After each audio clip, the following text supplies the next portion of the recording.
Hey, everybody. Welcome to the Daily Objective, the show where we try to understand the world. We try to apply our understanding of philosophy, of Ayn Rand's philosophy, objectivism, and we try to make sense of things.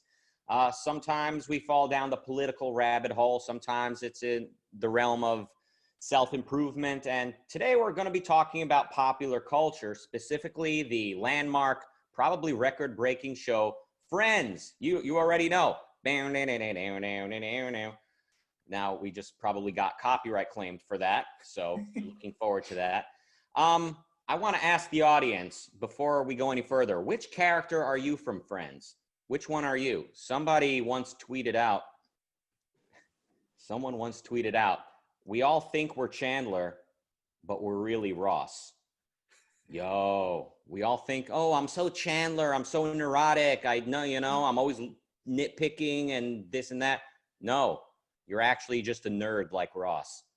But we're going to actually talk about the wider scope of what this show might symbolize about the culture we live in.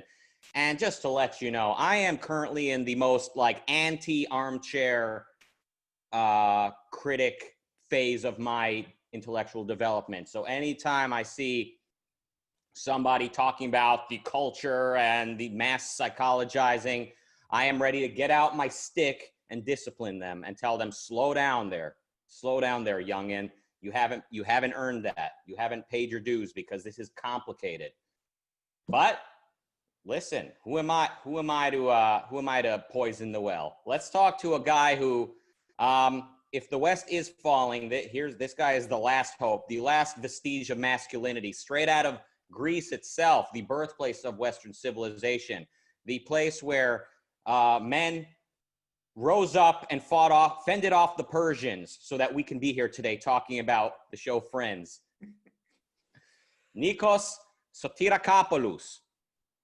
Thank you, Rucka. Thank you very much. So we're going to discuss about Friends, and there's so many angles from which to approach it. So a couple of years ago, Friends were on Netflix. So millennials, although technically maybe we also fall under this category, but let's say the latest wave of millennials, many of them reported to be shocked with the show because in some ways it's politically incorrect with today's standards. Although we have to say, with the time standards in the 90s, it was one of the most progressive shows. I think it was one of the first shows that showed a lesbian wedding. So in some ways it was very open-minded for its time. But that's not what we're going to discuss today. We're going to discuss what we think about Friends as a mirror of the culture. And the very interesting thing with Friends is that although for many people it's their favorite TV series ever, so I have to say I've probably watched almost every episode at random because it used to play every Saturday and Sunday for eternity in Greek TV, but also at some point I've watched all of them in order. And while I really liked it, when I watched it again some years ago, I kind of changed my mind. And the reason for the discussion we're having today was actually a blog post, which had the very timid and title, How a TV Sitcom Triggered the Downfall of Western Civilization. So you could say that escalated quickly. And that kind of became a viral post by someone, his name was David Hopkins. And his argument is that Friends is the high point of anti-intellectual mentality. And this guy points out that, look, Ross is clearly the good guy and clearly the hero of the TV series, and yet everyone is laughing with Ross. So he brings to the point that whenever Ross starts talking about science, everyone is yawning or they make funny noises and all that stuff. So you could say that the liberal, progressive, and also he says it's not a coincidence that when Friends were ended in 2004, Bush won for a second time, Paris Hilton became a thing, reality shows became a thing. So he says that we became more stupid and Friends in a way mirrored that. Now, I don't necessarily agree with this approach, but anyway. But the interesting thing is any part of the political or cultural milieu, they have something bad to say about Friends. So for example, for the manosphere, Friends is a big sign of the decline of masculinity because it's effeminate men who hug each other or stay all day in the cafe. Maybe some, so even if you take today someone who is a super SJW or someone who is a quote reactionary, they all dislike Friends for different reasons. And it's very weird because when we're growing up, it was such a easy and fun show to watch. So what's your overall evaluation of the show and why do you think it has sparkled and triggered these reactions? Good question. You like that? Silence. I got that from the Andy Kaufman movie with Jim Carrey. Silence is sort of one of the secrets to comedy. You see, this is why we need canned laughter, like on the show Friends. You ever watch these sitcoms without the laughter? It's just the most unfunny thing ever. Look, I mean, depends what angle you're looking at it from. And I know that sounds like I'm always pushing for perpetual skepticism, but I mean, things are relational and there are different ways to look at it. So in the sort of larger scope of history, Friends, like many modern shows, is a show that features, you know, independent people pursuing careers, beautiful women that are not, you know, embarrassed to kind of be who they are. And from another perspective, you can see, yeah, like you said, emasculated men or like men who are not very strong and assertive, like where like the women are sort of empowered, quote unquote, to the point where they're like not really looking for a strong man, I guess. I mean, let me, you know, what comes to mind, that one of the earliest TV shows ever, maybe the first show ever to feature Black people. So I don't know which decade this was, but this was like the very early days of TV when everything was super like grainy and it was almost like a bad animation, the way the movements were happening on the screen. And it featured Black people.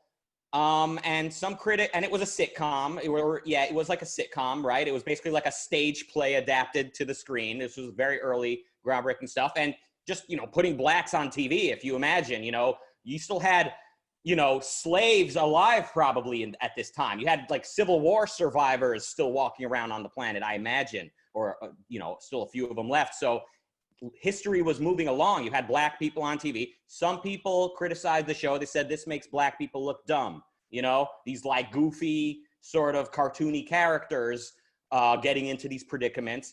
Other people answered, other critics said, these are men wearing suits and top hats like everyone, you know, like men used to wear, and walking around going with careers, with jobs, with marriages. It's showing a very dignified view of Blacks alongside others. So it's, in that sense, it's showing a positive depiction of, you know, people, of Black people. So they're talking about the same show. And I think with a show like Friends, like we can definitely point to Friends and say, oh, we can see feminism kind of being pushed down our throat through the show. But in another respect, we could kind of look at it and say, you know, don't take for granted that, you know, these are people living in the modern world, living in what is depicted as a free market, you know, what is depicted as a city full of opportunities, New York City, where they have time to have friends, you know. I mean, not that long ago in the context of history, there was friendship. It was like sitting at a cafe was something only kings and queens had time for. So, you know, again, it's all about context, but I don't mean to downplay some of the points you're probably emphasizing, such as the gender roles, I suppose, or like the sort of gender. I guess you could probably explain it best with what you. Well, I was mostly introducing the different criticisms from different angles. So now let's do our own thing and let's take it character by. Let's say we have 10, 12 minutes. Let's spend a couple of minutes per character. So let's start with Ross. So yes, Ross is career focused, which is good. He's probably the only person there who loves his job. Also, no, Monica also likes her job. But my problem with Ross, he seems to be, you know, unable to deal with his feelings. He makes this weird squeaky sounds when he's nervous. And also he doesn't go for what he really wants. Ross is in love with Rachel, that's clear. but he doesn't even tell it to himself, maybe. So this drags on for seasons and seasons, and then it comes this super annoying episode where Joey and Rachel are in love, and Ross, instead of saying, "What the no, don't do that," it's like, yeah, whatever. So Ross is he pursues some of his values, but not all of them, and not very passionately. So I think I have a friend who told me Friends do have a protagonist, and that's Ross. So I think he's in a way the most relatable, but it's really, really, really annoying how in some ways he never really goes after what he wants. And also he doesn't assert to his friends, look, you're stupid, I like my career, deal with it, otherwise, you know. I mean, he does that at some point in the season when he's married to the British lady. He finally tells, was it Rachel or whoever, he says it to them, like, if you're not on board with my marriage, then get out of my life. I think he says something like that. So I guess that's sort of like a development. But the way I've always interpreted it is that it's showing this is what insecurity looks like. So I mean, do we say that the show Friends is spreading lack of masculinity by having a character like Ross, or do we say it's showing us what an insecure, nerdy character looks like? And it's a consistently sort of integrated character that behaves the way that character would behave. And we get to see that. And I know for me and probably countless others, it kind of serves as sort of like what not to do in some cases. Exactly. And Ross is an excellent example of what not to do.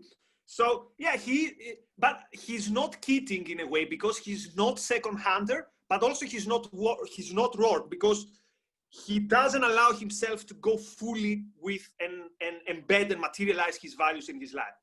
Let's go to Rachel. We agree that he's not Rourke. Yeah, he's definitely not Rourke, but also he's not Keating. He's not a second-hander, and that's good. Although there's this scene where he disagrees with Phoebe on metaphysics, and Phoebe says, wouldn't you give one chance in a million that you might be wrong? And then Ross says, okay. And Phoebe gives you the brilliant answer, now I've lost all respect about you. So again, don't cave into this. Don't cave into people who question your values when you really believe your values, and specifically when the other person has no idea what they're talking about. Because as we'll see, Phoebe is in a way is a complete relativist. I think what that episode about evolution demonstrates, just like the one about saying there's no such thing as a selfless good deed. We'll have a whole section about that. Is that we need philosophy. We need answers to skepticism. It's not enough to just say pursue values. I mean, it is for some individuals to kind of do that, but philosophically, we need answers. Philosophy is indispensable. Go ahead. Yes. So good for us that he stood up to Phoebe, but he should take it to the end. Okay. I haven't got much to say about Rachel. I think it's in a way it's a shame that people consider the Ross Rachel one of the biggest romances ever, because the way I see it, and this has nothing to do with philosophy, so that's not the objectivist line on Rachel. Rachel is never really in love with Ross, and that's kind of the sad thing.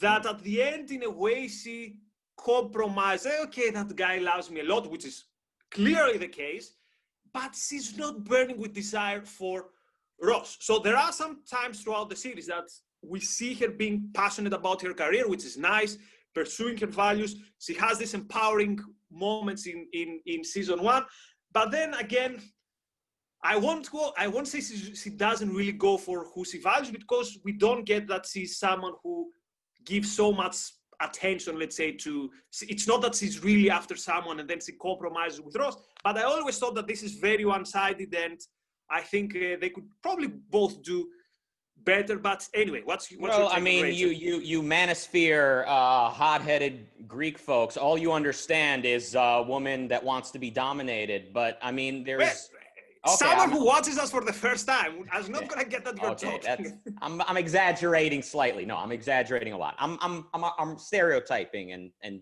putting you in a box. But you know, I used to watch the show as a kid, or whatever, early teens, and they found an old home video of Ross, like he's about to ask Rachel to go to prom with him. Like her date blew her off and he's going to ask her, and he gets dressed up and he's about to ask her, but then her date shows up and they all run out and the camera just kind of zooms in on Ross looking sad.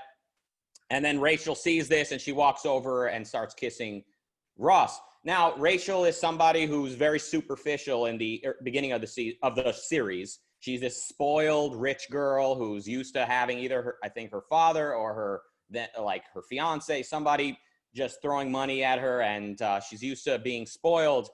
And the way I guess I sort of interpreted that development is that she sees a person like Ross who values, who wants, the desire of something that's not material.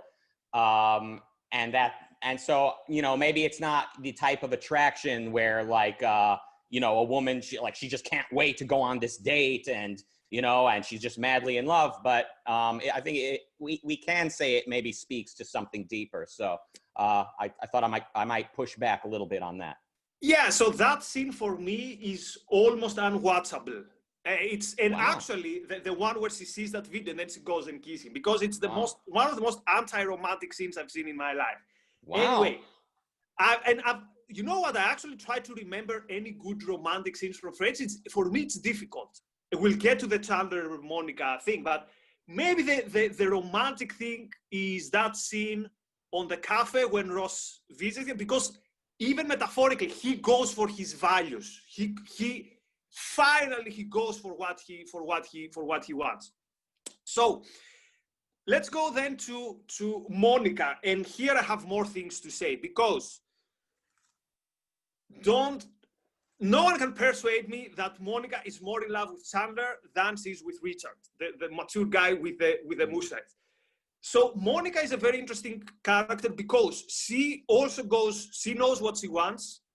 She values her career. Throughout her life, she's what we call a late bloomer. She keeps progressing and developing. So that's a nice story, and that's where some progressives today say, oh, there is fat shaming. The issue is not the fat shaming. The issue is Monica was not happy with her previous self. So the point is that we're not saying, oh, if you have some extra kilos, Monica is, the thing is herself is not happy. So she constantly does things to improve her self-esteem, so to speak. Now, on the romantic part, although I love Chandler, he would be a great guy to hang around. She's not in love with him. Come on, let's be honest. Remember when Richard reappears in her life and her second thoughts. And most importantly, remember that episode with Brad Pitt. Remember how when Brad Pitt appears in the room, Chandler becomes completely invisible. And they're together. She's with Chandler. He becomes so invisible that at some point he'll say, hey, I'm here. So yes, obviously I'm not a manosphere guy. That's an inside joke. But I think people should expect more from romance. Romance is one of the highest values in life. It's one of the most exaltating feelings that you can have. So I would expect something more than just, okay, he's a good guy, and maybe once every year we do this, and there's a scene which says, she said to Chandler something like, you've been a good kid, we're gonna do something special, and Chandler says, the thing we do once every year or the thing we do like once every 2 years, something like that. Like that's not how it should be. You could do better, Monica. Sorry. I wonder how realistic all of that is. I wonder this is why we need a woman present for these types of conversations. I wonder how many women can relate to that. So Monica and Chandler, they begin sleeping together secretly, which is kind of a passion thing. And I think like many things in that show, the developments show a certain level of maturity in the characters. So like I said, Rachel goes from being spoiled to having more of a stable and long range perspective on things. And then Monica and Chandler, from what I recall, that relationship in the later seasons, it kind of marked a certain step of maturity in both of them. And it did begin as sort of a secret affair. And I wonder if women would say they relate to that they're in the type of relationship that Monica and Chandler have, but then Brad Pitt walks in the room and the girl just like looks over and can't take her eyes off him. I mean, I suspect some women would say that's not realistic. I suspect some would say that Monica is behaving like a man, like a dude who sees a girl in a bikini and just like, oh, no, I understand attraction. I would do this if Brad Pitt entered the room. Like, he's Brad Pitt. But here's the thing. Chandler is there. Come on. Mm-hmm. And remember that they made this pact that, oh, if we're both single, I don't think we don't know. Maybe the authors of the script have said something. We don't know if this was, they already knew that they would later bring them together. But anyway, running out of time. So let's go to so with Joey, okay, I already said with Chandler that he's a bit invisible, but he's he's my favorite character in terms of, I find him hilarious. And in some ways, I like his aloofness, how he doesn't really care, although in some other ways he does care a lot. And also there is some progress and he gets over his issue. So I haven't got much to say about Joey. The only question I have about Joey is I never got why women, what makes him really a player. So for example, in How I Met Your Mother, we can say why Barney is the womanizer. I never got what Joey has which makes him a womanizer, and except that, and specifically that line, how you doing, you know, how you doing? Yeah. So the last person I want to talk about is Phoebe. And I have to say Phoebe is the character I never liked. And there is one way I would want her to have as a friend, because she looks very loyal and she's a good friend, but she's intolerable. Her views are intolerable. So Phoebe is proudly rational, proudly a relativist, proudly a pseudo-radical, because she thinks she's a radical, but actually today she would be as mainstream as it gets. And remember that episode with it's season 5, episode 4, the one where Phoebe hates PBS. So here is the scene that I want to talk about. Phoebe says to Joey that there is no such thing as a selfless good deed. So Joey goes to present something on a charity, and Phoebe says, you don't do it selflessly, you do it because there's something in it for you. And Joey says, this is the case with everything. And Phoebe spends the whole episode to try to prove him that there is such thing as a selfless deed, and she constantly fails. Now, I always use this scene whenever I give a seminar or something on ethics, because it shows the impossibility of the ethics of altruism. And it shows why this is a false dilemma. So at some point, Phoebe says, oh, there is a bee that stung me and I am suffering, but see, I did a selfless deed.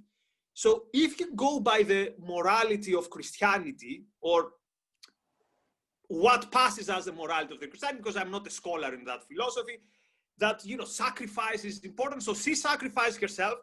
She's not happy. The bee is not happy because, as Joy told her, the bee probably died. So, and the thing is that no one of the 6 can even grasp that this question is invalid. And the way, because there can be no selfless good deed, is because good deed should be selfish and not selfless. So your comments on Phoebe and on that scene. Oh, she's the best actress on that show. In that show, she's the best, like, most energetic character. I mean, you know, I don't expect, the characters from Friends to solve the moral versus practical or to overturn altruism. Obviously, I don't think the writers of that show would even. A lot of them may have never read Rand or not even heard about that altruism is even being called into question. And I think that episode, it demonstrates again that we need philosophy, that we all live with a philosophy, and our values and our sort of scope is, you know, ultimately traces back to what philosophers wrote and passed along to their students. So, yeah, it kind of shows that we need philosophy. But yeah, Phoebe to me is, she's like a hippie. She's like a happy hippie, sort of like philosophical, like she doesn't commit to any particular rules, right? But at the same time, she's the supposed intellectual of the six. Yeah, I mean, look, if Friends were taking place today, or if it were realistic, Phoebe's character would be wearing a vagina hat and protesting with the women against Trump, right? That's where you can imagine. Or maybe she would be something because this is mainstream, she would want to be something. So it's in a way that's the other option of the second hander. You want to be outside of the mainstream because it is the mainstream. So maybe Phoebe today would be in a different milieu. Who knows? But anyway, so good question. You know, I've been stuck on this Brad Pitt thing you mentioned because I don't remember if I actually saw that episode. It rings a bell, but The List is like a reoccurring joke on Friends, and some other sitcoms I think borrowed that. The List, like when a couple, a married couple or a dating couple, they have like a list of celebrities that if they ever run into them, they're allowed to sleep with them. I never liked that. I mean, that's another episode. That's the episode with Ross and that Italian actress. But I get what you mean. I mean, it's not, I don't like The List, you know, and maybe part of that is because I live in a city where actual celebrities walk around, and I understand these are human beings, and that list can quickly become a reality.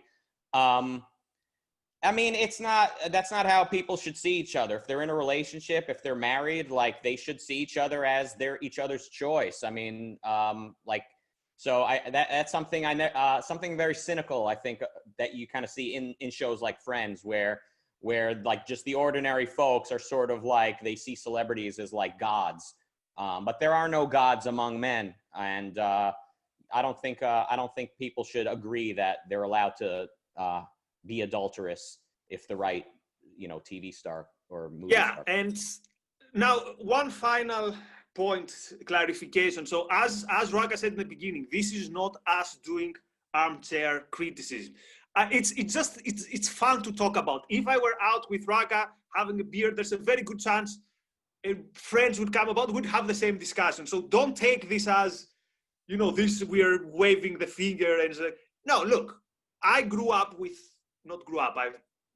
discovered Friends when I was in my 20s, but as Friends made my life better in a lot of times when I was down. You know, it's impossible to watch most of the episode and not get an uplifting attitude. So what we do here is, you shouldn't watch every sitcom with your antenna. So is this the definition of romantic art, or what's the intergender dynamics here? But, you know, we're a show that sometimes we talk about super, you know, serious and depressing or important stuff. Other time we talk about Friends, and we'll keep doing this because it's fun and we enjoy it, and we hope the audience enjoys it as well. Parting words? You know, it's complicated. Like I said at the start, it's difficult. And also things are relational. Like you need to remember, like, don't take for granted that people live in a city and have careers and enjoy sex and enjoy travel and good food and stuff like that, and have a central purpose, AKA career, like Monica loves cooking. Like, don't take these things for granted. The fact that these things sort of developed in the modern world, and let alone are depicted in a popular TV show that 1 billion people watch. I mean, don't take that part for granted either. Now, that being said, there is room for kind of dissecting the ideas that are conveyed in the show. We live in a mixed culture, very mixed, very difficult. I mean, philosophy was relatively easy before the sort of modern era, in my understanding. You know, you mentioned the whole selfless good deed episode, and you alluded that to Christianity. I mean, that to me sounds more like the Germans and Kant. And as a very, very beginner level student of understanding Kant, that sounds to me like the more like you're damned if you do or don't view on ethics, where there's no heaven. It's just, you're just guilty and selfish no matter what you do. And selfish is equals bad. Don't take these things for granted. So, I mean, I know you told me parting words, and it's turning into a 10-minute monologue, but, you know, as a kid, you know, coming from a religious background that felt very strict, very constricting and strict, a show like Friends and a lot of the music on the radio and a lot of popular culture to me was like a sign of Greece. It was a sign of the pagan life saying, no, here's what life can be, and here's beauty.